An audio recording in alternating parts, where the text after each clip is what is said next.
हरि अनंत, हरि कथा अनंता। भक्ति भाव धारा प्रस्तुत करता है भगवत नाम रसिक जनाबाई का प्रसंग। यह प्रसंग गीता प्रेस गोरखपुर द्वारा प्रकाशित कल्याण के सेवा अंक से प्राप्त होता है। जनाबाई महाराष्ट्र का एक जाना पहचाना नाम, संत साध्वी, भगवत नाम की रसिक, सदैव भगवान के ध्यान में लीन रहने वाली भक्त प्राय श्री नामदेव जी का नाम सभी को ज्ञात है। जनाबाई उन्हीं के यहाँ कार्य करती थी। नामदेव जी के संपर्क में आकर वह भक्त बन गई। वह कोई भी काम करती भगवान नाम का कीर्तन किया करती। वह साध्वी थी, काम करती सेवक का, काम करती भगवान के भक्त का, किंतु भगवान का चित्त में स्मरण सदैव बना रहता। एकादशी की रात्रि को नामदेव जी के यहाँ अखंड कीर्तन होता।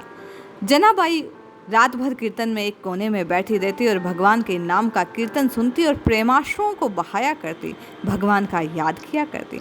एक बार की बात है, एकादशी को रात भर कीर्तन कर लेने के पश्चात वह अपने घर लौटी। भगवान के ध्यान में ऐसा मग्न थी कि दिन चढ़ाया। वह स्वामी के गृह की सेवा में विलंब से पहुंची। घबराती हुई वह नामदेव जी के घर पहुंची। काम कितने पड़े थे, जल्दी जल्दी कपड़े लेकर नदी किनारे गई। वस्त्र पानी में डुबोया ही था कि उसे याद आया कि नामदेव जी के यहाँ एक अति आवश्यक सेवा है। कपड़ा छोड़कर भागती नामदेव जी के घर की ओर दौड़ी, किंतु कपड़ों की चिंता तो उसे लगी रही। कहाँ जा रही हो बेटी? एक बुढ़िया ने उसका आंचल पकड़कर माता की तरह प्रेम भरे शब्दों में पूछा। आज मुझे देर हो गई है, महात्मा की सेवा बाकी है, कहती हुई जना जल्दी से बुढ़िया से आंचल छुड़ा भागी। चिंता न कर बेटी, कपड़े मैं साफ कर देती हूँ, बुढ़िया ने अत्यंत स्नेह स्वर में कहा। जनाबाई श्री नामदेव जी के घर तो गई, पर जाने क्यों बार बार उसका मन बुढ़िया की याद में कर लेता। स्नेहमयी जननी की भांति दुर्लभ स्नेह उसे जीवन में पहली बार मिला था। श्री नामदेव जी का आवश्यक काम समाप्त करके वह जनाबाई जब नदी तट पर आई तो देखा वृद्धा ने सारे वस्त्र अत्यंत उज्जवल कर दिए थे। उसे पता नहीं था कि इस वृद्धा ने इस वस्त्र के पहनने वाले और धोने वालों का तन मन भी निर्बल कर दिया है।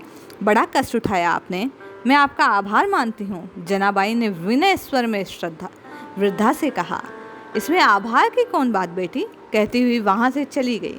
कभी आवश्यकता पड़ी तो मैं भी वृद्धा की सेवा करूंगी। इस विचार से तुरंत वृद्धा का परिचय प्राप्त करने के लिए जना वृद्धा को ढूंढने के लिए दौड़ पड़ी, पर वृद्धा तो कहीं नहीं मिली। वह निराश होकर लौटी। सारी बात जानने के बाद श्री नामदेव जी को बता दी। जना तो बड़ी भाग्यशालिनी है, वह वृद्धा तो स्वयं भगवान थे। श्री नामदेव जी ने भगवान की भक्त वत्सलता की प्रशंसा करते हुए कहा।